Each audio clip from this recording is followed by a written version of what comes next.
ஜி5ல இப்போ ஸ்ட்ரீம் ஆகிற தடயம் web series எப்படி இருக்குன்னு இப்போ பார்த்துடலாம். இந்த சீரிஸோட ஸ்டோரி 90ஸ்ல தமிழ்நாடு ஆந்திரா பார்டரில் நடக்கிற மாதிரி காமிப்பாங்க. வீட்டில் தூங்கிட்டு இருக்கிற ஹஸ்பண்ட் அண்ட் ஒய்ஃபை 2 பேர் சேர்ந்து கொலை செய்கிறாங்க. ஒரு கொலை 2 கொலை நடக்கல. ட்ரெய்லர்லேயே நீங்கள் பார்த்துருப்பீங்க. மொத்தமாக 76 கொலைகள் இதே மாதிரி வரிசையாக நடக்குது. கொலை செஞ்ச அந்த 2 பேர் யார், எதுக்காக இந்த கொலையெல்லாம் செய்கிறாங்கன்னு சமுத்திரகனி இன்வெஸ்டிகேஷனை ஸ்டார்ட் பண்ணுறாரு. சமுத்திரகனி அவங்க 2 பேரையும் பிடிச்சாரா இல்லையா, இதுதான் தடயம். இந்த சீரிஸ் பொறுத்த வரைக்கும் மொத்தமாக 6 எபிசோடு. ஒரு எபிசோடும் 20 to 25 மினிட்ஸ் ரன் டைமில் வரும். ஓவராலாக 2 மணி நேரம் இருந்தால் இந்த வெப் சீரிஸை ஃபுல்லாக பார்த்துடலாம். குறிப்பாக ஆந்திரா தமிழ்நாடு பார்டரில் நடக்கிற ஒரு கிரைம் ஸ்டோரின்னு சூப்பராக இந்த ஸ்டோரியை செட் பண்ணியிருந்தாங்க.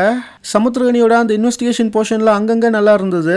இந்த சீரீஸில் என்ன பிரச்சனைனா, இது ஒரு crime investigation thriller. Crime investigation த்ரில்லர்னு வரப்போ வரிசையாக கொலை நடக்கும். அதை போலீஸ் கண்டுபிடிக்கணும். இதே மாதிரியான ஸ்டோரி லைனில் எக்கச்சக்கமான படங்கள் வந்திருக்கு. அதில் பெஸ்ட்டெல்லாம் நம்ம ஏற்கனவே பார்த்தாச்சு. ஸோ அதை விட இது எந்த அளவுக்கு டிஃப்ரெண்ட்டாக யூனிக்காக இருக்குதுங்கிறத தான் இங்கே நம்ம பார்த்தாகணும். அப்படி இருக்கிறப்ப இந்த தடயம் எனக்கு ஆஹா ஊஹோ மாதிரி ஃபீல் ஆகலை. மெயினாக இந்த ஜானரில் ட்விஸ்ட் அண்ட் டர்ன்ஸை தான் எல்லா ஆடியன்ஸும் எதிர்பார்ப்பாங்க. அந்த மாதிரியான ட்விஸ்டோ டர்ன்ஸோ இதில் எதுவுமே கிடையாது. Last week second case of சீதாராம்னு ஒரு மூவி வந்துச்சு. அதில் ட்விஸ்ட்டாக வச்சு சஸ்பென்ஸை லாஸ்ட் வரைக்கும் மெயின்டைன் பண்ணி கொண்டு போவாங்க. இதில் அந்த சஸ்பென்ஸ் ஃபேக்டரை ஃபர்ஸ்ட் எபிசோட்லேயே போட்டு உடைச்சது ஒரு பெரிய மைனஸாக நான் பார்த்தேன். அதே மாதிரி அந்த ட்விஸ்ட்டும் த்ரில் எலமெண்ட்ஸும் இதில் மிஸ்ஸிங். எதுக்காக இத்தனை கொலைகளை அவங்க செய்கிறாங்கங்கிற அந்த காரணம் இன்னுமே ஸ்ட்ராங்காக இருந்திருக்கணும். அதே மாதிரி வில்லன் கேரக்டரோட அந்த ரைட்டிங் இன்னுமே ஸ்ட்ராங்காக இருந்திருக்கணும்.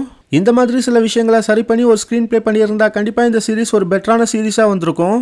ஃபர்ஸ்டே நான் சொன்ன மாதிரி தமிழ்நாடு ஆந்திரா பார்டரில் நடக்கிற கதை, அங்கே போய் இன்வெஸ்டிகேஷன் பண்ணுற மாதிரியான விஷயங்கள்லாம் நல்லா தான் இருந்தது. பட் இந்த ஜானருக்கு எல்லாருமே எதிர்பார்க்குற அந்த விஷயங்கள் இந்த சீரீஸில் பெருசாக மிஸ்ஸிங். சமுத்திரகனி சிவதாவோட பர்ஃபார்மன்ஸ் நல்லா இருந்தது. மேக்கிங்காக இந்த சீரீஸ் இன்னுமே கொஞ்சம் பெட்டராக இருந்திருக்கலாம்.